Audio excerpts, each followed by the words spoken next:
همه دلشون میخواد موفق شن، من دلم میخواد موفق شم، تو دلت میخواد موفق شی، همه دلشون میخواد موفق شن. اما بعضیا بیشتر از بقیه افراد دلشون میخواد موفق شن، انقدری که شاید هر شب به اون موفقیت فکر میکنن. حالا شاید هم هر شب نه، شاید حداقل هفته یکی دو بار، 3 بار، 4 بار، 5 بار به اون موفقیت فکر میکنن و براشون خیلی مهم داره و تقریبا تو هر روز تو ذهنشون هست.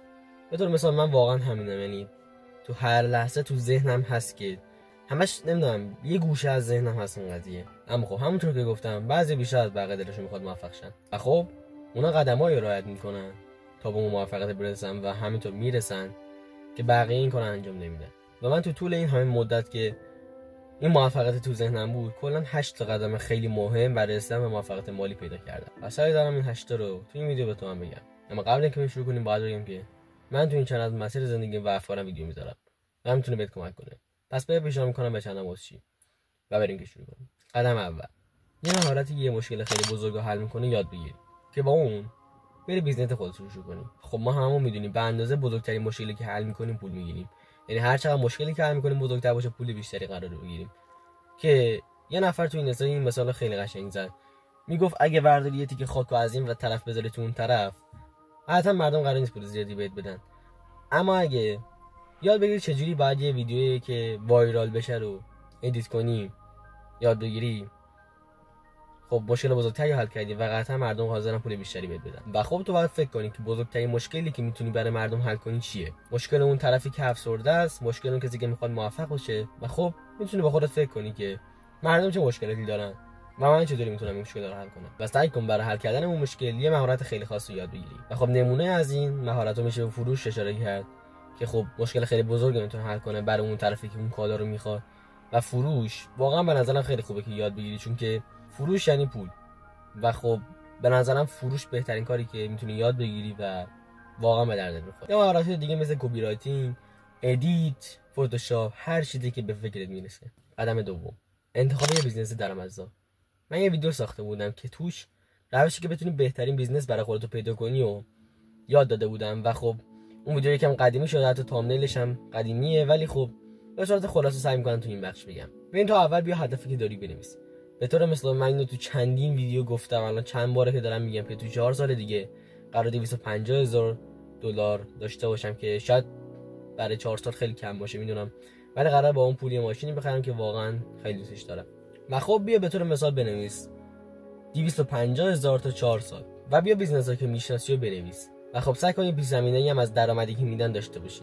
بعدش بیا بهترین بیزنس‌ها از نظر خودت، یعنی اون بیزنس‌ها که واقعا میتونی یاد بگیری و خب فکر می‌کنی که به درد تو میخورن و میتونن بهت پول خیلی زیادی بدن و دورشون خط بکش. و در نهایت هم بیا مقایسه کن با هم که کدوم میتونن درآمد بیشتری بدن و کدومشون میتونن تو رو به همون پولی که میخوای تو همون تعداد سالی که نوشتی برسونن. و به نظر این تکنیک خیلی تکنیک جالبیه.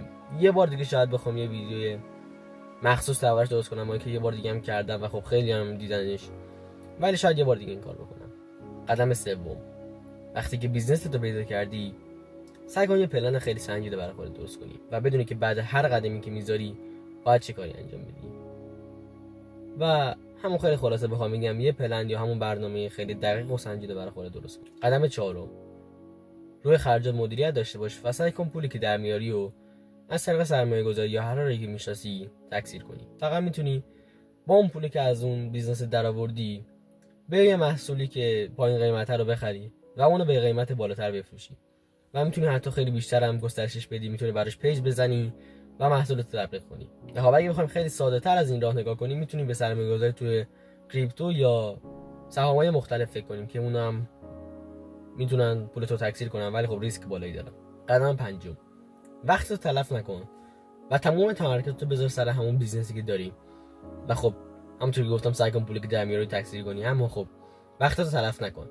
وقت رو با فیلم دیدن تلف نکن، وقت تو با یوتیوب تلف نکن، مگر اینکه ویدیویی که میبینی به درد بخورن. و خب اینو یاد بگیر که وقت تو سر چیزایی که به درد میخورن و برات ارزش ندارن هدر ندی و تمام تمرکز رو بذار سر همون بیزنسی که داری و سعی کن توسعهش بدی، پول بیشتری در بیاری، بیشتر روش کار کنی تا پول بیشتری در بیاری و همینطور پولی که در میاری رو تکثیر کنی. قدم پنجم، دیسیپلین داشته باش. ببین دیسیپلین به نظر من شامل دو بخش میشه. یکی نظم اون چیزی که باید رعایت کنی، میشه گفت مثل برنامه روزانه یا همون روتین، و به نظر من معنی دیسیپلین نمیده.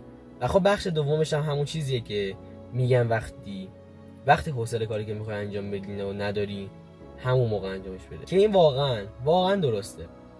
حتی واقعا باید تحت هر شرایطی بری سراغ همون کاری که باید انجام بشه، هر چی زودتر بهتر، و باید توی سریعترین زمان و زودترین زمان و دقیقا همون موقعی که حالشو نداری بری سراغ کارت. و دیسیپلین داشتن جزو مهمترین بخشاست و باید رعایتش کنی. قدم هفتم، نذار حواست پرت بشه و متمرکز بمون. و این چیزی که خیلی ها توش شکست میخورن، بارها هم توش شکست میخورن، ولی قطعا باید یه جایی برسه که تو به همون حدی که بعضی وقتا اونقدر تمرکز داری میرسی باشی و بمونی. تحت هیچ شرایط نذار تمرکزت به هم بخوره و از حواس پرتی کامل دور بمون. نذار که اونا مغزتو به هم بریزن، نذار که باعث بشه که کارت نری سراغ کارت و خب کاری که نباید انجام بدی و بهشون هیچ توجهی نکن و متمرکز بمون. و قدم آخر و مهمترین قدم، ناامید نشو. تحت هیچ شرایطی ناامید نشو. مهم نیست چند بار شکست میخوری، مهم نیست چند بار کارت نمیگیره، مهم نیست چند بار بیزنسی که شروع میکنی نمیگیره، مهم نیست چند بار اصلا کلا از اون بیزنس ناامید میشی، مهم نیست چند بار شکست میخوری، مهم نیست چند بار به اون خواسته که داشتی نمیرسی. تحت هیچ شرایطی ناامید نشو و خب اونو به چشم شکست نگاه کن که خب شکستم بد نیست. و اگه از شکستایی که تو زندگی میخوری تجربه بگیری، درس بگیری و خب سعی کنی تو ادامه زندگیت از اون تجربه که از اون شکست خوردی استفاده کنیم که دیگه شکست نخوری، شکست میتونه چیز خیلی خوبی هم باشه، ولی خب تحت هیچ شرایطی ناامید نشو. و این بود از این ویدیو و امیدوارم تونسته باشم کمکت کرده باشم. اصلا نگران نباش، توی مسیری هستی که خیلی قطعا استرس داری، خیلی قطعا نگرانی داری، ولی خب منم نگرانی خیلی زیادی داشتم. میدونم اصلا نمیگم من الان موفقم، چون نیستم، به اون هدفی که دارم نرسیدم، ولی خب توی یه زمانی بود که نمیدونستم باید چی کار بکنم، خیلی نگرانی داشتم، خیلی استرس داشتم و خب وقتی که راحتو پیدا کنی همه این استرس از بین میرن. و یه جمله معروفی هست که تو اینستا دیده بودم میگفتن که واقعا هم جمله درستی، میگن اگه خدا فکرشو تو سرت انداخته پس یه چیزی تو دیده. و بازم میگم من تو این چنل مسئله زندگیم و افکارم ویدیو میذارم و میتونه بهت کمک کنه، پس بهت پیشنهاد میکنم این چنل رو باشی و اینو بدون که با هر سختی و مشکلی ادامه میدی تا بالاخره بهش برسی.